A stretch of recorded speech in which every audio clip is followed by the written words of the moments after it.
కర్కాటక రాశి వారికి డిసెంబర్ నెల 11వ తారీఖు నుండి 20వ తారీఖు వరకు 10 రోజుల పాటు గోచార ఫలితాలు ఏ విధంగా ఉంటాయనేది సశాస్త్రీయ పద్ధతిలో తెలుసుకునేటటువంటి ప్రయత్నం చేద్దాం. ఈ కర్కాటక రాశి వారికి జన్మంలోనే కుజుని యొక్క సంచారం జరుగుతోంది. జన్మంలోనే కుజుని యొక్క సంచారము శుభ ఫలితములను ఇవ్వజాలదు. ఏ విధమైన అశుభ ఫలితాలు ఇస్తాడు అయ్యా అంటే గాయాలు అయ్యేటటువంటి అవకాశం ఉన్నది. మీరు ద్విచక్ర వాహనం నడిపేటప్పుడు కానీ, కారు నడిపేటప్పుడు కానీ, ఆఖరికి నడిచేటప్పుడు కూడా తగు జాగ్రత్తలు తీసుకోవాలి. ఎందుకంటే కాళ్ళతోటి నడుస్తున్న మెట్లు దిగుతున్నాం, కాలు స్లిప్ అయ్యే అవకాశం ఉండవచ్చు. ఏదైనా కానివ్వండి, మొత్తం మీద గాయము అయ్యేటటువంటి అవకాశం జన్మంలో కుజుని వల్ల జరుగుతూ ఉంటుంది. మాటలో కోపం పెరుగుతూ ఉంటుంది. కొంచెం జన్మంలోనే మీకు కుజుడు ఎప్పుడైతే ఉన్నాడో అక్కడ మీకు ఏమంటే కొంచెం ఒక రకమైనటువంటి నాయకుడు ఆయన. ఎందుకంటే దేవతలకు సైన్యానికి అది సేనాధిపతి కాబట్టి ఆయన స్వభావం ఎలాగ ఉంటుంది. కొంచెం ఏ పని చేసినా కూడా ఒక అహంకారపూరితంగా, ఒక కాన్ఫిడెంట్ అనొచ్చు దాన్ని. మరి ఒక రకంగా మనం ఇంగ్లీష్లో చెప్పాలంటే తన మీద తనకి ఉన్నటువంటి పూర్తి నమ్మకమేనండి, లేదా అహంకారం అనండి, ఎవరేది అనుకుంటే అనుకోనండి. ఆయన స్వభావం అదే ఉంటుంది. మాటల్లో కొంచెం కఠినత్వం ఉంటూ ఉంటుంది. ఈ విధమైనటువంటివన్నీ కూడా మనకి ఖచ్చితంగా కుజుడు జన్మంలో సంచరించే కాలంలో మనకి జరుగుతూ ఉంటాయి. అంచేత గాయాలు అవి అవ్వకుండా కూడా తగిన జాగ్రత్తలు తీసుకోవాల్సి ఉంటుంది. అలాగే తృతీయంలో కేతు యొక్క సంచారము అత్యంత శుభప్రదమైనటువంటి ఫలితాలన్నీ మనకి ఇస్తూ ఉంటుంది. తృతీయంలో కేతు వల్ల మనకి అలాగే ఇంట్లోనూ, బయట, వ్యాపార స్థలాల్లో, ఉద్యోగ స్థలాలలో, ఇంటి పక్కల ఎక్కడికి వెళ్ళినా కూడా మనకి ఒక ప్రత్యేకమైనటువంటి అందరూ సహాయ సహకారాలు అందించడం ఈ విధంగా జరుగుతూ ఉంటుంది.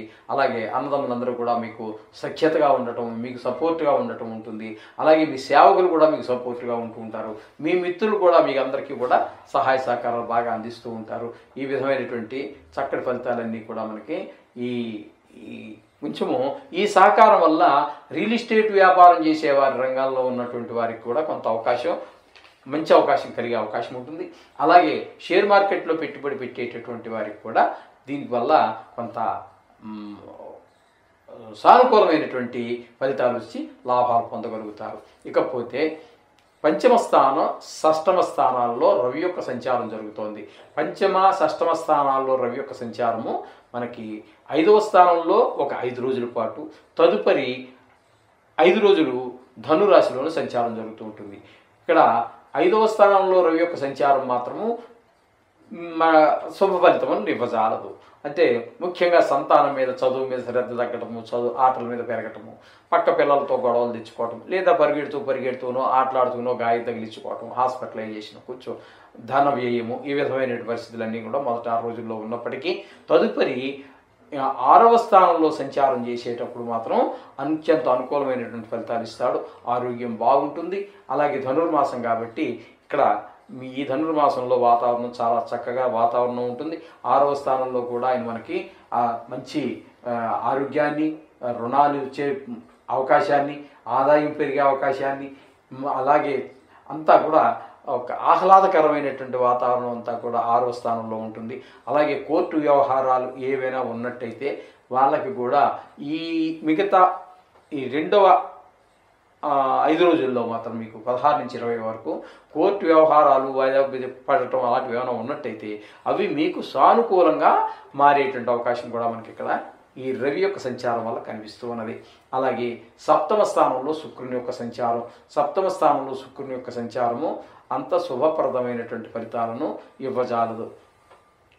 ఎందుకంటే అక్కడ భార్యాభర్తల మధ్యన, మీతోటి పనిచేస్తున్నటువంటి వారితోటి, మీరెవరితోటైనా భాగస్వామ్యంలో వ్యాపారాలు చేస్తున్న వాళ్ళతోటి మీకు కొంచెం అంత ఆహ్లాదకరమైనటువంటి వాతావరణం కనబడదు. మీ మాటలకు కొన్ని వాళ్ళు వ్యతిరేకించవచ్చు. వాళ్ళ అభిప్రాయంతో మీరు విరోధించవచ్చు. ఈ విధమైనటువంటి ఉంటాయి. అలాగే లలిత కళలకు సంబంధించి కానీ, అలాగే సంగీత, సాహిత్య, విషయాదులు ఇట్లాంటి వాటిల్లోనూ స్పెక్యులేషన్ అంటే మనకి మామూలుగా షేర్ మార్కెట్లో వాటిలో పెట్టుబడి పెట్టేటువంటి వాటి కూడా శుక్రుడైతే అనుకూలం కాదు. ఈ విషయంగా మనకు ఖచ్చితంగా ఇక్కడ గోచరిస్తూ ఉన్నది. టీవీ రంగంలో వారికి, సినిమా రంగంలో ఉన్న వారికి కూడా శుక్రుడు అనుకూలమైన ఫలితాలు ఇవ్వజాలడు. ఇకపోతే అష్టమ స్థానంలో శని యొక్క సంచారం జరుగుతోంది. అష్టమ స్థానంలో శని యొక్క సంచారం, దీన్ని అష్టమ శని అని కూడా అంటారు. శుభ ఫలితములను ఇవ్వజాలడు. కొంచెము మన బంధువులు కానీ, దూరపు బంధువులు కానీ, మిత్రులు కానీ వారి దగ్గర నుంచి దుర్వార్తలు వినటము, అంటే పెద్ద దుఃఖం రావటము, కొంతమందికి అంటే ఇది ఎవరికి వాళ్ళే అన్వయించుకోవద్దండి. ఈ రాశిగత ఫలాలు ఒక సుమారుగా మనం ఎదురుకు చెప్పుకున్నాం, గతంలో కూడా చాలాసార్లు చెప్పుకోవడం జరిగింది. ఈ రాశిగత ఫలితాలు సుమారుగా ఇప్పుడు ఉన్నటువంటి ప్రపంచ జనాభాని పరిగణలోకి తీసుకున్నట్టయితే సుమారుగా 70 కోట్ల మందికి వర్తిస్తూ ఉంటుంది. కాబట్టి కొంచెం పెద్ద దుఃఖం రావటం, హఠాన్మరణం జరగటం అలాంటివి ఈ కర్కాటక రాశి వారికి సంభవించేటటువంటి అవకాశం ఉంది. కొన్ని సందర్భాల్లో అవమానాలు, పరాభవాలు ఇవన్నీ కూడా రుచి చూడవలసి ఉంటుంది. ఈ విధమైన ఫలితాలన్నీ అష్టమ శని వల్ల కలుగుతూ ఉన్నాయి. ఇక భాగ్యస్థానంలో రాహువు, ఆయన కూడా అనుకూలమైనటువంటి ఫలితములను ఇవ్వజాలరు. ఎందుకని అంటే ఆయన భాగ్యస్థానంలో మీకున్నటువంటి గృహ సౌఖ్యం, వాహన సౌఖ్యం ఇత్యాది ఏ సౌఖ్యాలైతే మనం అనుకుంటూ ఉన్నామో ఆ సౌఖ్యాలన్నీ కూడా మనకి అన్నీ ఎక్కడికి పోవు, కానీ మనకి అనుభవంలోకి రావు. మనకి మాత్రము ఈ కర్కాటక రాశి వారికి అనుభవంలోకి రావు. అంటే వారంలోనూ ఊరెళ్ళారు అనుకోండి, మీ వాహనాన్ని మీరు నడపలేరు కదా, అలాగే మీ గృహంలో మీరు ఆనందాన్ని పొందలేరు కదా. లాడ్జీలు ఇంతకంటే ఎక్కువగా ఉండొచ్చు, ఎంత 5 స్టార్ హోటల్ అనే కావచ్చు, కాక మన ఇంట్లో మనకు ఉన్నటువంటి ఆ స్వేచ్ఛ, ఆ స్వతంత్రం, ఆ ఆనందం అవి మీకు రావు.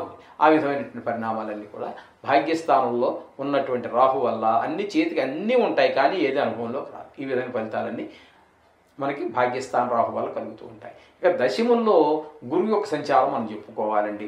నిజానికి ఉన్నది దశమం కాదు, ఏకాదశమే, కానీ వక్ర గతి ద్వారా మనం దశమ ఫలితాలు చెప్పుకుంటున్నాం. ఆయన కూడా అక్కడ అంత ఉద్యోగ స్థలంలో ఉద్యోగం చేసేటటువంటి విషయాల్లో అంత అనుకూలమైనటువంటి ఫలితాలు ఇవ్వజాలడు, ప్రతికూలమైనటువంటి ఫలితాలు ఇస్తూ ఉంటారు. ఇకపోతే ఈ విధమైనటువంటి పరిణామాలన్నీ కూడా మనకి ఈ నవగ్రహాల ద్వారా ఈ కర్కాటక రాశి వారికి సంభవిస్తూ ఉన్నాయి. కొన్ని గ్రహాల అనుకూలత, ప్రతికూలతలు అవన్నీ మామూలే. మనం చెప్పుకోవాల్సిన రెమెడీస్ కూడా 10 రోజుల గురించి పెద్ద ఆ జాతకంలో ఉన్నటువంటి వాటికి ఏదైనా మనం చేసుకోవచ్చు. ఎందుకంటే మహాదశలు చాలా కాలంగా ఉంటూ ఉంటాయి, అందులో అంతర్దశలు కూడా చాలా కాలంగా ఉంటూ ఉంటాయి, అందులో మీకు ప్రత్యంతర్దశలు కూడా చాలా కాలం ఉంటాయండి. ఇక అక్కడికి వచ్చేటప్పటికి ఏంటంటే సూక్ష్మదశ ప్రాణదశ దగ్గరికి వచ్చేటప్పటికి చాలా తక్కువ కాలాలు ఉంటూ ఉంటాయి. కాబట్టి అక్కడ మహాదశ, అంతర్దశ, ప్రత్యంతర్దశలు కూడా మనం పరిగణలో తీసుకొని మనం ఈ పరిహారాలు మాత్రం కొంచెం గట్టిగా చేసుకోవాల్సి ఉంటుంది. ఆ టైం వచ్చినప్పుడు ఆ జాతకం చెప్పినప్పుడు అవి తెలియజేస్తాము. అంతవరకు మీరు ఈ 10 రోజులు దాని గురించి ఏమీ కంగారు పడక్కర్లేదు, ధైర్యంగా ఉండండి. ఇది మామూలుగా నిత్యం జరిగేటటువంటి విధానంగానే ఉంటుంది, మీరు ఏమి కంగారు పడక్కర్లేదు. రోజు పూజలో మాత్రం భగవంతుణ్ణి వేడుకోండి. ఆ పూజలో ఈ నవగ్రహాలకు సంబంధించి చిన్న 2 నిమిషాలు కేటాయించండి. అంతా శుభం భూయాత్.